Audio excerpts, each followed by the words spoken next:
அத்தியாயம் 35 அளவீடு எடுத்தல். வெள்ளை முடி கொண்ட மனிதன் எங்கிருந்து வந்தானோ, உயர் அந்தஸ்துள்ள பிரபுக்கள் மட்டுமே வெள்ளை முடியுடன் பிறக்கிறார்கள் என்பது அவர்களின் நம்பிக்கையாக இருந்தது. எனவே இந்த முட்டா பையன் தனது தலைமுடியை வெள்ளை நிறமாக மாற்றும் திறனைக் கொண்டிருப்பதை அவரால் ஏற்றுக்கொள்ள முடியவில்லை. இது அவர்களின் குடும்பத்தின் பெருமை. இதைப் பற்றி யாராவது கண்டுபிடித்தால் அவர்கள் கேலிக்குரியவர்களாகி விடுவார்கள். அவர்கள் தங்கள் உயர்ந்த அந்தஸ்தையும் தங்கள் குடும்பத்தின் தனித்துவத்தையும் இழந்து இந்த உலகில் தங்கள் இடத்தை இழக்க நேரிடும் ஒரு சிறிய வாய்ப்பு இருந்தது. எல்லாவற்றிற்கும் மேலாக மற்ற புகழ்பெற்ற குடும்பங்கள் தங்கள் குடும்பம் எந்த சிறப்பும் இல்லை என்று வெறுமனே சொல்லலாம். ஏனென்றால் அவர்களின் உடலில் அத்தகைய விளைவை ஏற்படுத்தும் ஒரு திறனை எழுப்பும் அதிர்ஷ்டம் இருந்தால் யாருடைய தலைமுடியையும் வெண்மையாக்க முடியும் என்று தோன்றுகிறது. அது நடக்க அனுமதிக்க முடியாது. வெள்ளை முடிகொண்ட மனிதன் திடீரென்று தனது மதுக்கோப்பையை கீழே வைத்துவிட்டு திடீரென்று தனது தகவல் தொடர்பு சாதனத்தை எடுத்து பின்னர் ஹாலோகிராபிக் திரையை தனக்கு முன்னால் காட்டினான். மறுமுனையில் ஒரு குறிப்பிட்ட நபர் தன்னை நேர்மையான மரியாதையுடன் பார்ப்பது போல் தோன்றியது. இளைய ஆண்டவரே, நான் உங்களுக்கு எப்படி உதவ முடியும்? தொடர்பு சாதனத்தின் மறுபக்கத்திலிருந்து மரியாதைக்குரிய குரல் எதிரொலித்தது. வெள்ளை முடிகொண்ட அந்த மனிதன் மற்றவரின் மரியாதைக்குரிய குரலை புறக்கணித்துவிட்டு, நான் அனுப்பிய வீடியோவை முழுமையாக பகுப்பாய்வு செய்ய தொழில்நுட்பத்துறையிடம் சொல்லுங்கள். மேலும் காட்சிகளில் உள்ள அந்த இளைஞனின் அடையாளத்தையும் விசாரிக்கச் சொல்லுங்கள். அது முடிந்ததும் அவருடைய எல்லா தகவல்களையும் எனக்கு அனுப்புங்கள். ஒரு விவரத்தையும் தவறவிடாதீர்கள். உங்களுக்குப் புரிகிறதா? என்று கடுமையாக கூறினார். மற்ற தரப்பினர் ஒரு நொடி அதிர்ச்சியடைந்தனர். ஆனால் சிறிது நேரம் கழித்து மரியாதைக்குரிய தொனியில், எனக்குப் புரிகிறது, இளைய ஆண்டவரே என்று பதிலளித்தனர். அவ்வளவுதான். கிழக்கு மாவட்டத்தில் எனக்கு இன்னும் சில வேலைகள் உள்ளன. அதனால் உங்கள் நல்ல செய்திக்காக நான் காத்திருப்பேன். இப்போ நீங்க உண்மையிலேயே யார்னு பார்க்கலாம் தம்பி. வெள்ளை முடிக்காரன் விஷயத்தை கையாண்ட பிறகு நிதானமான தொனியில் முணுமுணுத்தான். மறுபுறம் டோட் விழிப்புணர்வு மையத்தில் மிருதன் ஏற்கனவே கட்டிடத்திற்குள் நுழைந்து அந்த கட்டிடத்தின் லாபியில் நீண்ட வரிசையில் மக்கள் இருப்பதைக் கண்டுபிடித்தான். எனவே வேறு வழியில்லாமல் தனது முறை வரும் வரை காத்திருந்தான். சிறிது நேரம் காத்திருந்த பிறகு இறுதியாக வரவேற்புப் பகுதியை நோக்கிச் செல்லும் முறை வந்தது. செயல்முறை மிகவும் விரைவாக இருந்ததால் அவன் அதிக நேரம் காத்திருக்க வேண்டியதில்லை. எப்படியிருந்தாலும் அவன் வருவதற்கு முன்பு ஒரு சந்திப்பை ஏற்பாடு செய்யாததால் அவன் தனது முறைக்காக மட்டுமே காத்திருக்க முடிந்தது. அவர்களுக்காக காத்திருந்த ஒருவரால் வெறுமனே அழைத்துச் செல்லப்பட்டவர்களைப் போலல்லாமல், அல்லது அவர்கள் எங்கு செல்ல வேண்டும் என்று வெறுமனே அறிந்திருந்ததால் வரிசையில் காத்திருக்க வேண்டியதில்லை. இந்த நேரத்தில் அவன் ஏற்கனவே வரவேற்புப் பகுதியின் முன் மேசையை அடைந்துவிட்டான். உடனடியாக வரவேற்பாளர் அவனை வரவேற்றார். வணக்கம், விழிப்புணர்வு மையத்திற்கு வருக. இன்று நான் உங்களுக்கு எப்படி உதவ முடியும்? உங்கள் திறனை எழுப்ப அல்லது வேறு ஏதாவது செய்ய நீங்கள் இங்கே இருக்கிறீர்களா? வரவேற்புப் பெண் மரியாதைக்குரிய தொனியில் அவனை வரவேற்றபோது லேசாகக் குனிந்தாள். மிருதன் உடனடியாக பதில் சொல்லவில்லை. ஏனென்றால் அவன் தனக்கு முன்னால் இருந்த அந்த அழகான இளம்பெண்ணை முறைத்துப் பார்த்தான். அவள் இப்போது 20களின் ஆரம்பத்தில் இருப்பது போல் தெரிகிறது, நல்ல உடல்வாகுடன். ஆனால் அது அவன் கவனத்தை ஈர்க்கவில்லை. 3 வருடங்களுக்கு முன்பு மிருதன் தனது பெற்றோருடன் இங்கு வந்து தனது திறனை எழுப்பியபோது மிருதன் இந்த பெண்ணை அறிந்திருந்தார்.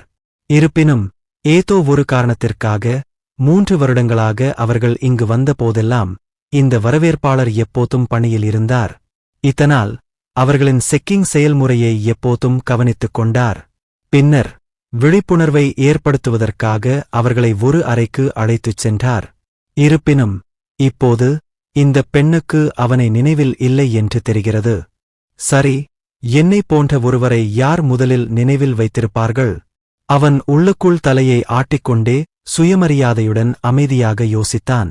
இருப்பினும் மிருதன் இதை மனதில் கொள்ளவில்லை. வரவேற்புப் பெண்ணுக்கு பதிலளிப்பதற்கு முன்பு ஒரு அன்பான புன்னகையைக் காட்டினார். உண்மையில் நான் இங்கு என் விழித்தெழுந்த திறனை பதிவு செய்ய வந்தேன். அப்போ நீயே உன் திறமையை ஏற்கனவே எழுப்பிவிட்டாயா? வரவேற்புப் பெண் ஆச்சரியப்பட்டு பின்னர் உறுதிப்படுத்தும் விதமாக கேட்டாள். அது சரி, நான் எப்படி இதை செய்யப் போகிறேன்? நான் தயாராக இல்லாமல் வந்ததால் எனக்குத் தெரியவில்லை. மேலும் இதை செய்வது இதுவே முதல் முறை. செயல்முறை எப்படி இருக்கும் என்று எனக்குத் தெரியாது. மிருதன் உறுதிப்படுத்திவிட்டு பின்னர் கூறினார். அதைப் பத்தி நீங்க கவலைப்படத் தேவையில்லை.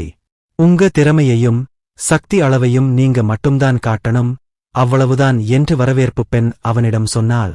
பின்னர் அவள் திடீரென்று மீண்டும் பேசுவதற்கு முன்பு ஏதோ நினைவுக்கு வந்தாள். ஆனால் அதற்கு முன், உங்கள் அடையாளத்தை நிரூபிக்க எனக்கு ஒரு வகையான அடையாள அட்டை தேவை. சரி, ஒரு நிமிஷம் இரு. இதோ என்று மிருதன் உடனடியாக தனது மாணவர் அடையாள அட்டையை எடுத்து வரவேற்புப் பெண்ணிடம் கொடுத்தான். இதை பார்த்ததும் அவள் ஆச்சரியப்பட்டு, பின்னர் தாழ்ந்த குரலில், அப்போ நீ ஒரு உயர்நிலைப் பள்ளி மாணவனா? 18 வயதுதான் ஆகுது என்று முணுமுணுத்தாள்.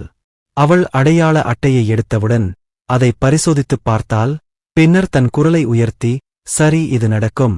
தயவு செய்து ஒரு கணம் பொறுங்கள் என்றாள். சரி, மிருதன் பதில் அளித்தான். வரவேற்பறை பெண் தனது கணினியிலிருந்து ஒரு திரையை எடுத்து ஒரு புதிய பக்கத்தை உருவாக்கி பிரதான அமைப்பில் சில தகவல்களை தட்டச்சு செய்து அடையாள அட்டையை அவனிடம் திருப்பிக் கொடுத்தார்.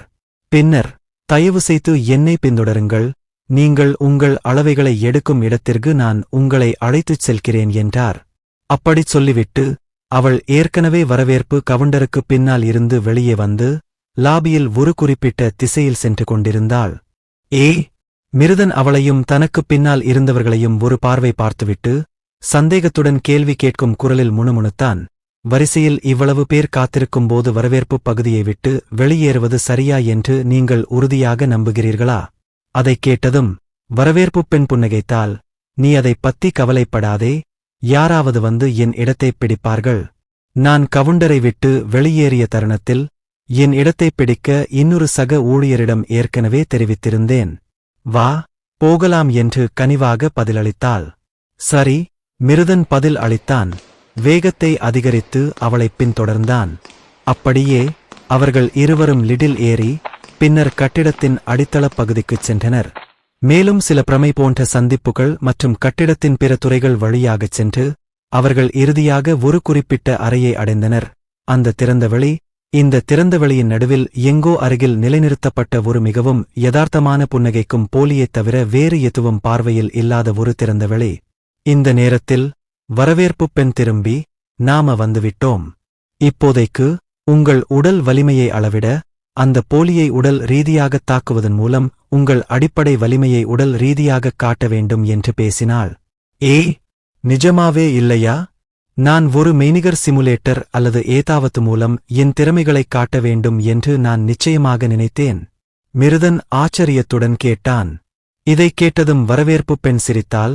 பின்னர் பதிலளித்தாள், நாங்கள் இங்கே அதைச் செய்யவில்லை. துல்லியமான முடிவுகளை உறுதி செய்வதற்காக அடிப்படை புள்ளிவிவரங்களை அளவிட மெய்நிகர் சாதனத்தை பயன்படுத்துவதைத் தவிர்த்துவிட்டோம். இதனால் மிகவும் துல்லியமான மற்றும் தரவு கிடைக்கிறது. வேட்டைக்காரர் சங்கம் மட்டுமே இந்த சோதனை மற்றும் அளவீட்டு முறையை பயன்படுத்துகிறது. இருப்பினும் அது அவர்களிடம் தனித்துவமான மெய்நிகர் அமைப்பு இருப்பதால் மட்டுமே. வரவேற்பறை பெண் ஏதோ ஒன்றை நினைவு கூர்ந்தபடி, அது எனக்கு நினைவூட்டுகிறது, உங்களிடம் என்ன வகையான திறன் இருக்கிறது என்று கேட்டாள். இந்த கேள்வியை கேட்டதும் மிருதன் மீண்டும் சிறிது பதற்றம் அடைந்தான். ஆனால் இந்த முறை என்ன செய்ய வேண்டும் என்பதை உடனடியாக முடிவு செய்து திடீரென்று சற்று வித்தியாசமான தொனியில் பதில் அளித்தான். எனக்கு வலுவூட்டல் வகை திறன் உள்ளதா? என் வலிமையையும் பிற அடிப்படை புள்ளிவிவரங்களையும் அதிகரிக்க என் உடலை மாற்ற முடியும். பின்னர் அவன் மேலும் கூறினான், ஆனால் அப்படி இருப்பதால் நான் அந்த போலியை உருமாற்றி என் முழு பலத்தையும் பயன்படுத்தி தாக்குகிறேனா? சரி, ரொம்ப வலிமையான மாதிரியா? வரவேற்புப் பெண் ஒரு சிந்தனை முகபாவனையை காட்டிவிட்டு, சரி, இப்போதைக்கு நீ உன் வலுவூட்டல் திறன் இல்லாமலேயே தாக்க வேண்டும். பிறகு உன் வலுவூட்டப்பட்ட நிலையைப் பயன்படுத்தி போலியைத் தாக்கலாம். அதன் அடிப்படையில் இயந்திரம் உன் திறனின் அளவை மதிப்பிட முடியும் என்றாள். புரிகிறது, எனக்குப் புரிகிறது. மிருதன் புரிந்து கொண்டபடி பதில் அளித்தான். பின்னர் அவன் உறுதிப்படுத்தல் கேட்டான். நான் இப்போதே அதை தாக்க வேண்டுமா? ஒரு நிமிஷம் இருங்க, நான் முதல்ல மெஷினை இயக்கணும். அப்படிச் சொல்லிவிட்டு அவள் சட்டென்று வெளியேறி அறையிலிருந்து விரைவான படிகளில் நடந்தாள். விரைவில் அவளுடைய குரல் திறந்தவெளி முழுவதும் எதிரொலித்தது. நீங்கள் இப்போது தொடங்கலாம். எங்கிருந்தோ குரல் வந்தபோது மிருதன் உள்ளுக்குள் திடுக்கிட்டான். ஆனால் இன்னும் அமைதியாக இருந்தான். மேலே பார்த்தபோது வரவேற்புப் பெண் இந்த திறந்தவெளியின் மேல் பகுதியில் ஒரு கண்ணாடி போன்ற ஜன்னலுக்குப் பின்னால் நிற்பதைக் கண்டான். அவர்கள் நடவடிக்கைகளை கண்காணித்து பதிவு செய்யும் போது அளவீட்டு சாதனத்தை அங்கே வைப்பார்கள் என்று மாறிவிடும். ஆனால் முன்னதாகவே மிருதன் அந்த நிறக் கண்ணாடி வழியாக பார்க்க முடியாது என்பதைக் கவனித்தான். ஆனால் இப்போது அது ஒளிஊடுருவக்கூடியதாக இருந்தது. மேலும் அவன் உண்மையில் மறுபுறம் இருப்பவர்களைப் பார்க்க முடியும். இப்போது வரவேற்புப் பெண்ணின் அருகில் இன்னொரு நபர் நிற்பது போல் தெரிகிறது. ஆனால் மிருதன் அதைக் கவனிக்கவில்லை. திறந்த வெளியின் நடுவில் இருந்த டம்மியை நோக்கி நடந்து முன்னேறினான்.